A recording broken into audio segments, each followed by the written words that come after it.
Most stories about the Hells Angels start with roaring engines and clashing tempers. But this one started with silence. The kind of silence that wraps around a cold October morning when frost clings to windows and the world moves slowly. And behind the old Franklin Middle School, huddled against a rusted dumpster with newspapers for blankets, sat a boy the system had forgotten. 13-year-old Marcus Webb. Thin as a rail, quiet as a shadow, invisible to everyone who passed. He'd been sleeping behind that school for 7 months, surviving on cafeteria leftovers and the occasional dollar from strangers who never asked his name. Riverside was a decent-sized town, but even decent towns had cracks where kids could fall through and disappear. But that morning, fate didn't let him disappear. It pulled him straight into the fire. Before we go deeper, a quick question for everyone watching. Where are you from? Drop your city or country in the comments below. I love seeing how far these stories reach across the world. Back to Marcus. He was shaking off sleep, rubbing frost from his fingers when he heard it. Not the usual morning bustle of kids arriving for school. Something else. Something wrong. A muffled shout. Then another. Then the unmistakable crack of glass breaking from inside the building. Marcus's head snapped toward the school's east wing. Smoke, thin at first, began curling from a second-floor window. Then thicker, darker. Within seconds, flames licked up the brick exterior like hungry fingers reaching for the sky. Fire alarms shattered the morning silence. Kids poured out of exits, teachers herding them toward the parking lot, voices overlapping in panic and confusion. But Marcus's eyes locked on one window. Second floor, east hallway. A girl's face pressed against the glass, hands slapping frantically, mouth open in a scream no one could hear over the chaos. She was trapped. Marcus didn't think, didn't plan, didn't weigh the risks. He just ran. His bare feet slapped against freezing pavement as he sprinted toward the side entrance. A teacher grabbed his shoulder. "Kid, get back. The building's on fire." Marcus twisted free. "There's someone inside." He shoved through the door before anyone could stop him. The hallway hit him like a wall.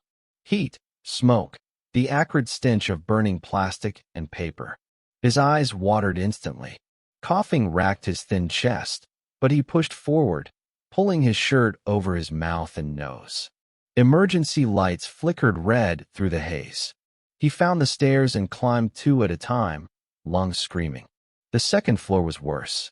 Flames crawled across ceiling tiles, dropping burning debris in his path. He ducked, weaved, and kept moving. The girl's screams guided him like a beacon. She was there, behind a classroom door. The girl from the window, maybe 11 years old, blonde braids, eyes wide with terror. She pounded on the door's glass panel. "Help! Please help!" Marcus grabbed the handle. Locked.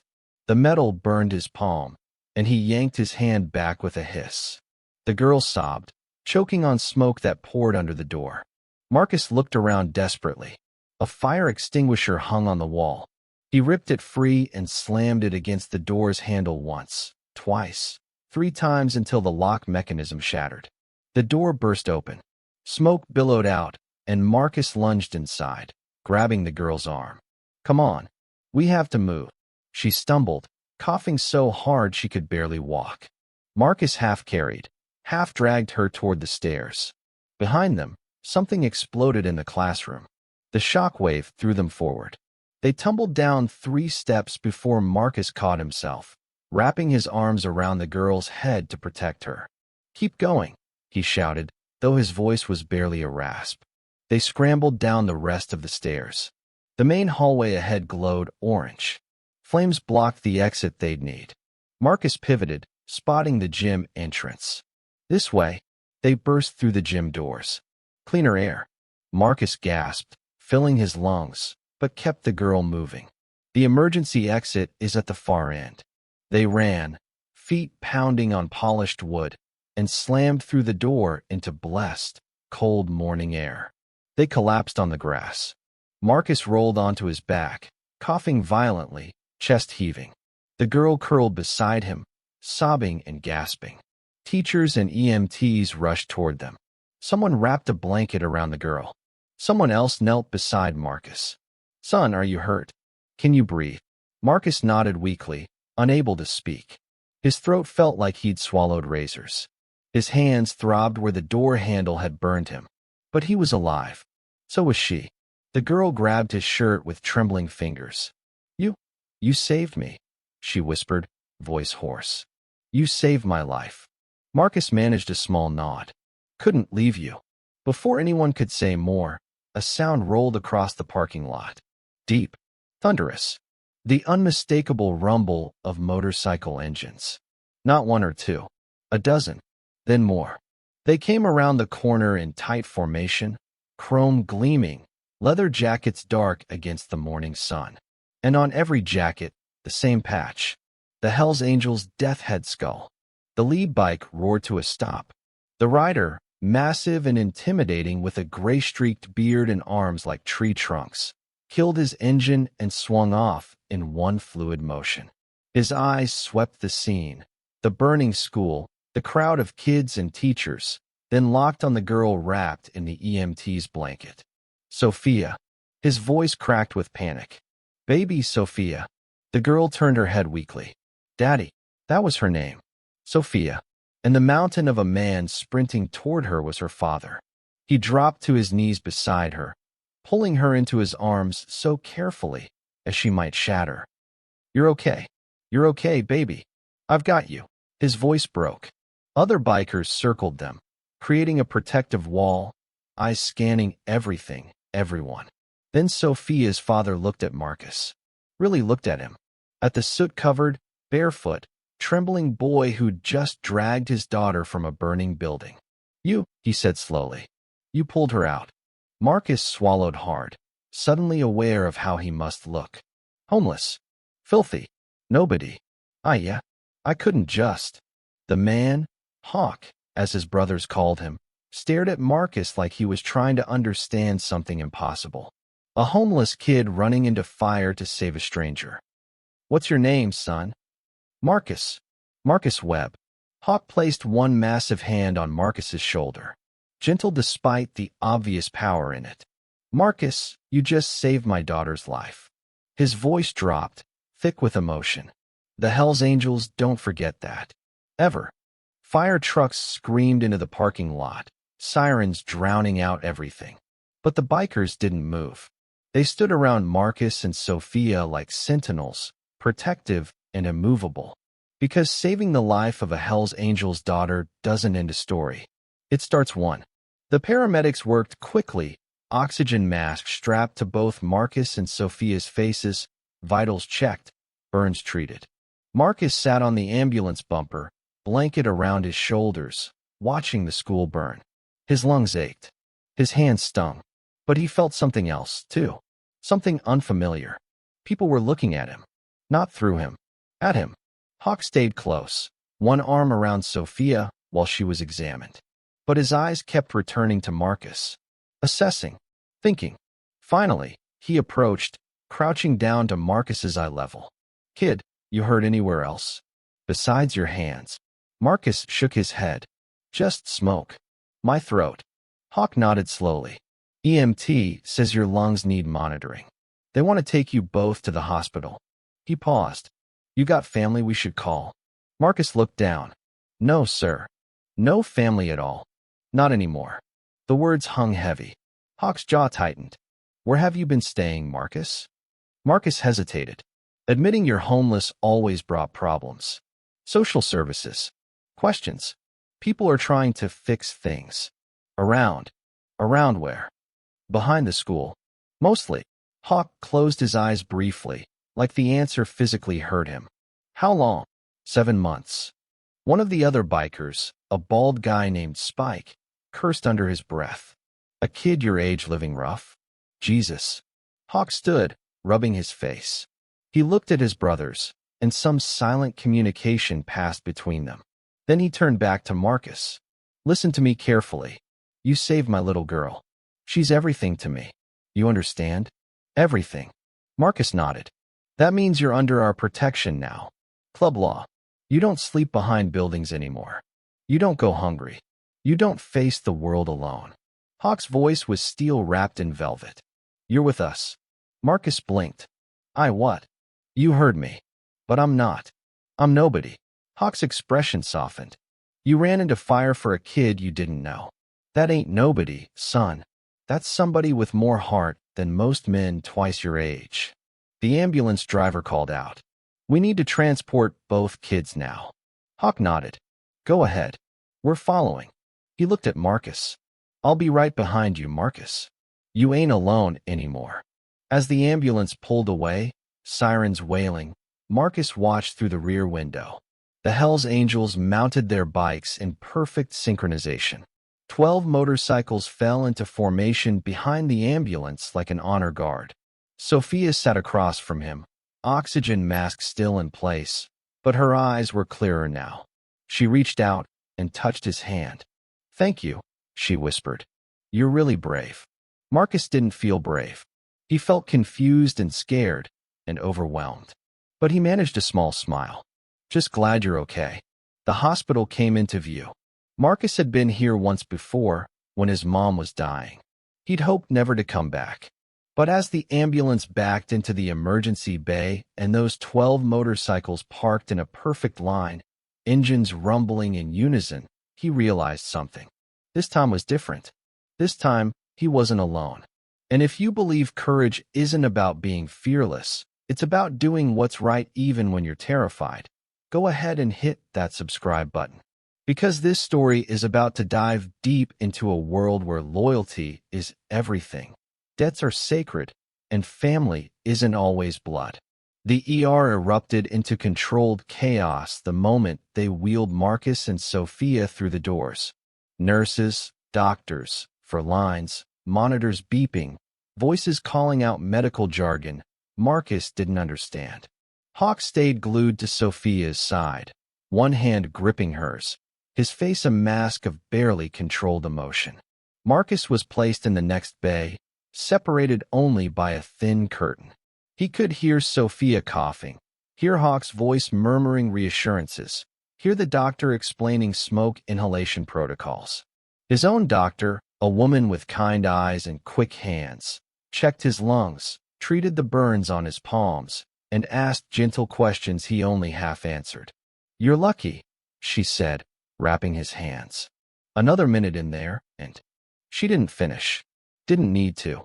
When she left, Marcus stared at the ceiling tiles, trying to process everything. Hours ago, he'd been invisible. Now he was connected to the Hells Angels. The thought should have terrified him. Everything he'd heard about motorcycle clubs was dark, violent, and dangerous. But Hawk's eyes hadn't been violent.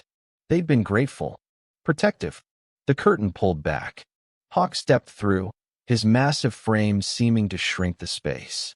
He pulled a chair close and sat heavily. Sophia's stable, he said. Doc says she'll be okay. Thanks to you. Marcus nodded, unsure what to say. Hawk leaned forward, elbows on his knees. I need to ask you something, Marcus. And I need you to be straight with me. Can you do that? Yes, sir. You got any enemies? Anyone who'd want to hurt you? Marcus frowned. No. I'm nobody. What? Hawk's jaw tightened. The fire chief just gave me a preliminary report. That fire? It wasn't an accident. Someone said it. In the East Wing. Right where Sophia's classroom was. The words took a moment to register. Someone on purpose? Yeah. And they knew Sophia would be there. First period. Same classroom every Monday. Hawk's hands clenched into fists. Someone tried to kill my daughter, Marcus. Marcus felt ice in his veins. But why? She's just a kid. Because I made enemies. Men who'd go after my family to hurt me. Hawk's voice dropped to barely above a whisper. Men who don't care about collateral damage. Collateral damage. Marcus's stomach twisted. The other kids. Evacuation was clean. Everyone got out except Sophia. She was trapped by debris blocking her classroom door. Hawk looked at Marcus with an intensity that burned. You were the only one who went back. The only one who saved her. They sat in silence. Outside the curtain, hospital sounds continued. Pages over the intercom. Wheels squeaking. Distant conversations. Normal sounds in an increasingly abnormal situation. Mr. Hawk. Just Hawk. Hawk, are you in trouble? Is Sophia? Hawk exhaled slowly. Yeah, Marcus. We might be. Which is why I need to know if you saw anything. Anyone hanging around the school before the fire. Anything strange. Marcus thought back. There was a van. Old. White. Parked across the street when I woke up. Thought it was weird because it wasn't there yesterday. Hawk straightened. You remember anything else about it? Had rust on the side panel. And the windows were tinted dark. Marcus closed his eyes, trying to recall more. There was a sticker. Red and yellow. Couldn't read what it said. Hawk pulled out his phone and tapped quickly. Good. That's really good, Marcus. You just gave us more than the cops got. He stood. I'll be right back. Gotta make some calls. He stepped through the curtain, and Marcus heard low, urgent conversations in the hallway. Multiple voices. The rest of the club must be out there. After 10 minutes, Hawk returned with Spike and another biker Marcus hadn't met yet, a wiry guy with sharp eyes named Jax. Marcus, Hawk said carefully. We need to talk about what happens next. Okay. You can't go back to living behind that school. It's not safe. And with whoever started that fire still out there. He trailed off. I want you to come stay at the clubhouse. Just until we sort this out. Marcus tensed. I don't want to be a problem. Jack snorted. Kid, you saved Hawk's daughter. You're not a problem. You're family now. I'm not. Yeah, you are, Spike interrupted. That's how it works. You stood up when it mattered. Angel Law says we take care of our own. Marcus looked between them, seeing only sincerity. How long? Until it's safe, Hawk said. Could be days. Could be longer. But you'll have a bed. Food. Protection. He paused. And if you want, we can help you figure out something more permanent. School. A real place to live. For the first time in 7 months, Marcus felt something crack inside him. The wall he'd built to keep the world out, to stop caring because caring hurt too much. Why? His voice broke. Why do you care? Hawk crouched down again. Because you remind me of someone. A kid who had nothing gave everything anyway. Because my daughter is breathing because of you. And because he met Marcus's eyes. Because every kid deserves someone in their corner. And you ain't had that in a long time, have you? Marcus shook his head, not trusting his voice. Well, you got it now. Before Marcus could respond, a commotion erupted in the hallway. Raised voices. Heavy footsteps. Then Sophia screamed. Dad! Daddy! Hawk was through the curtain in an instant. Marcus scrambled off the bed, ignoring the nurse's protest, and followed. The scene in the hallway froze his blood. 3 men in dark clothes, faces covered, had pushed past hospital security. One held Sophia, hand over her mouth, dragging her backward toward the emergency exit. Hawk roared and charged, but the second man pulled a gun. Everything slowed down. The gun came up. Hawk didn't stop. The shot echoed like thunder. But Hawk kept coming, too, fueled by rage and fear to feel whatever had hit him. He collided with the gunman like a freight train, and they both went down in a tangle of fists and fury. Spike and Jax hit the other 2 men simultaneously. Chaos erupted. Patients screamed. Nurses ducked. Security finally got moving. And Marcus saw Sophia slip from her captor's grip during the struggle. She stumbled toward the wall, sobbing, terrified. Marcus grabbed her, pulling her behind him, positioning his body between her and the violence. The fight was brutal but brief. The angels were trained, ruthless, and motivated. Within 90 seconds, all 3 attackers were on the ground, restrained, and security and police flooded in. Hawk staggered to his feet, blood spreading across his shoulder where the bullet had grazed him. Sophia? His voice was rough. I'm okay, Daddy. Marcus got me. Hawk turned, saw Marcus shielding his daughter, and something in his expression shifted. Respect. Gratitude. Recognition that this kid, this homeless boy with nothing, had just protected his daughter twice in one day. Police swarmed. Questions flew. The attackers were cuffed and dragged away. EMTs descended on Hawk, forcing him to sit while they treated his shoulder. Through it all, Marcus kept Sophia close, her hand gripping his shirt like a lifeline. A detective approached them. "Son, I need to ask you some questions." Marcus looked at Hawk, who nodded. "Answer him." The detective was methodical. What did Marcus see? Could he identify the men? Did he hear anything they said? Marcus answered truthfully, describing everything he could remember. When it was done, the detective closed his notebook. "Kid, you've had one hell of a day." "Yes, sir. You're a hero twice over now." Marcus didn't feel like a hero. He felt exhausted and scared and overwhelmed. But Sophia squeezed his hand, and that made it worth it. Hours passed before things calmed down. Hawk's injury was minor. The attackers were in custody. But police wanted the Angels to stay at the hospital for statements and evidence collection. Hawk refused to let Sophia out of his sight. Marcus stayed too, refusing to leave her. Finally, around midnight, they were released. The clubhouse was deemed safer than any hospital or safe house. Hawk carried a sleeping Sophia to his bike, while Spike led Marcus to another. "Ever ridden before?"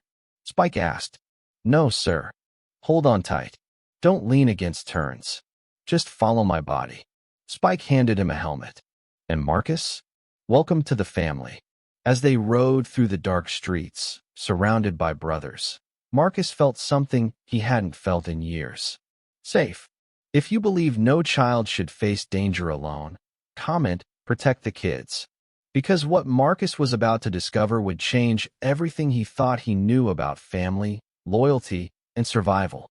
The clubhouse appeared from the darkness like a fortress. High fences, security lights, cameras are mounted at every angle. This wasn't just a hangout. This was a compound built to keep threats out and the family safe. Hawk carried Sophia inside while the rest of the club secured the perimeter. Marcus followed Spike through heavy steel doors into a surprisingly warm interior. Leather couches, a long bar, pool tables. Photos on the walls showed decades of brotherhood. "Bathrooms that way," Spike pointed. "You hungry?" Marcus nodded.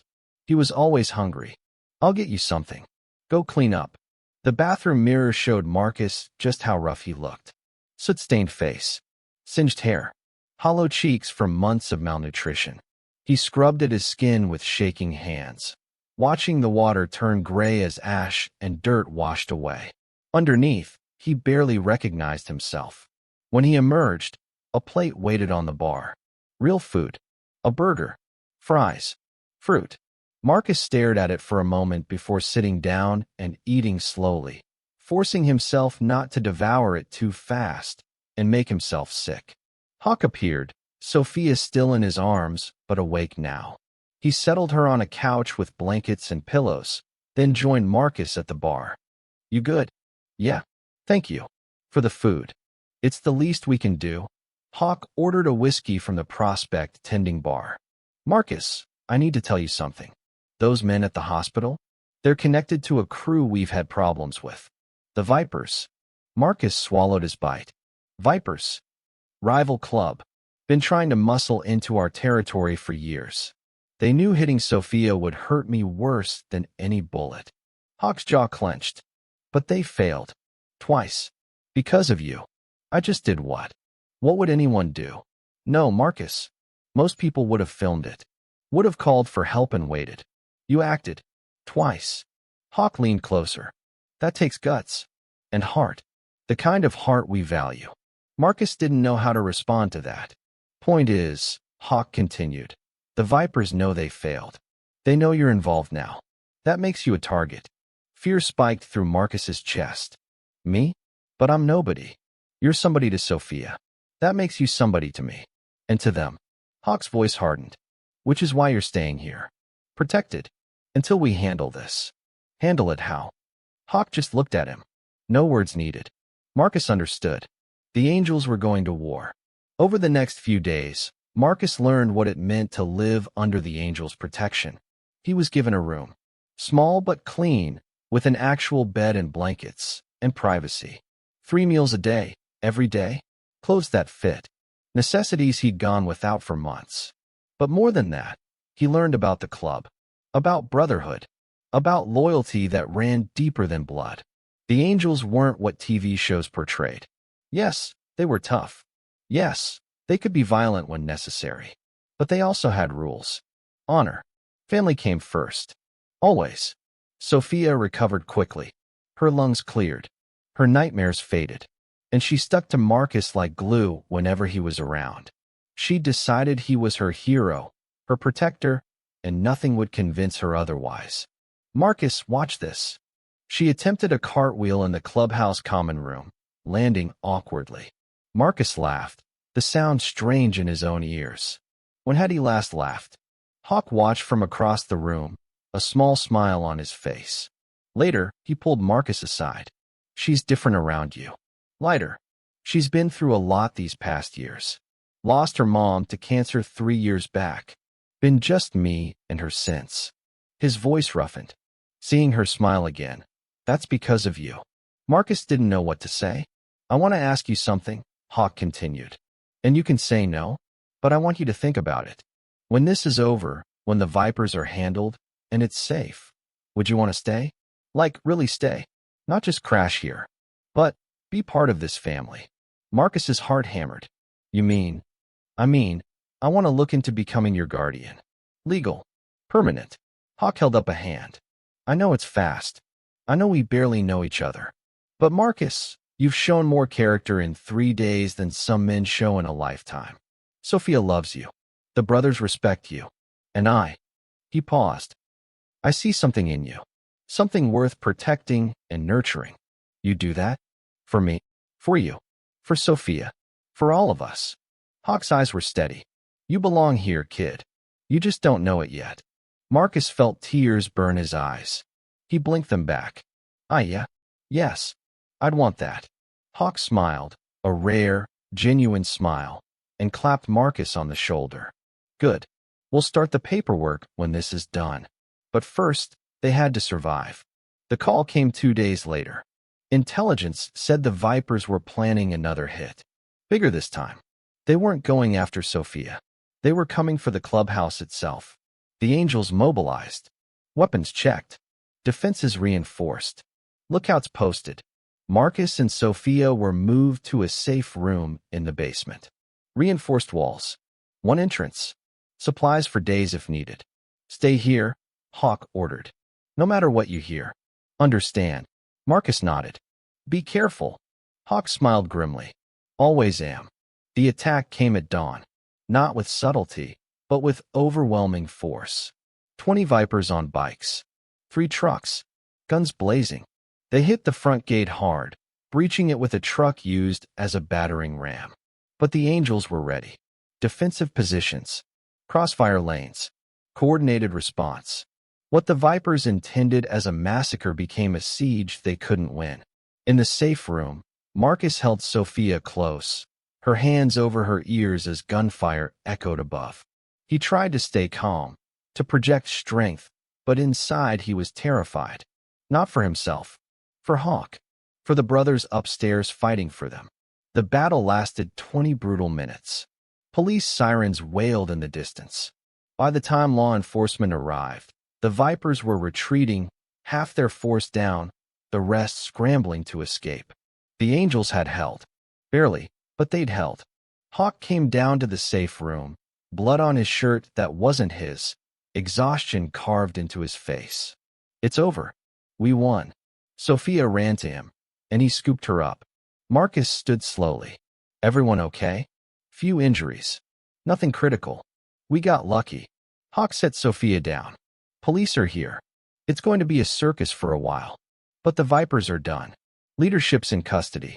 The club's finished. Marcus felt the tension drain from his body.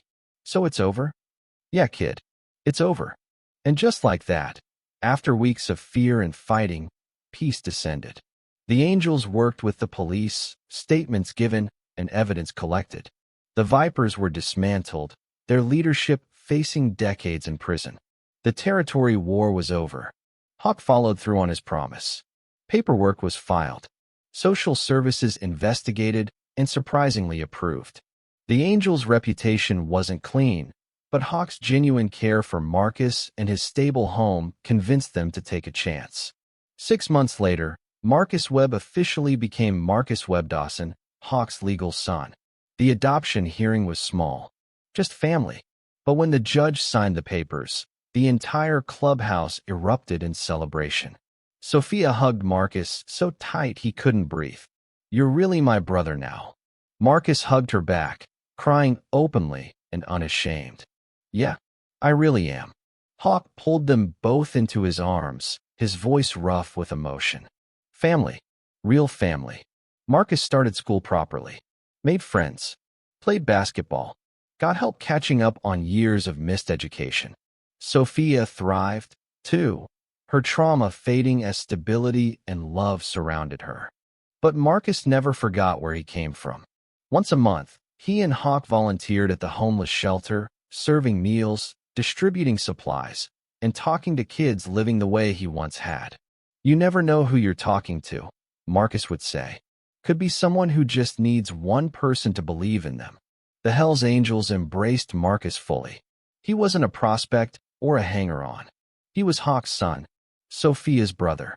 And while he was too young to wear the patch, everyone knew he'd earn it someday if he chose that path. But for now, he was just a kid with a family, a home, and a future.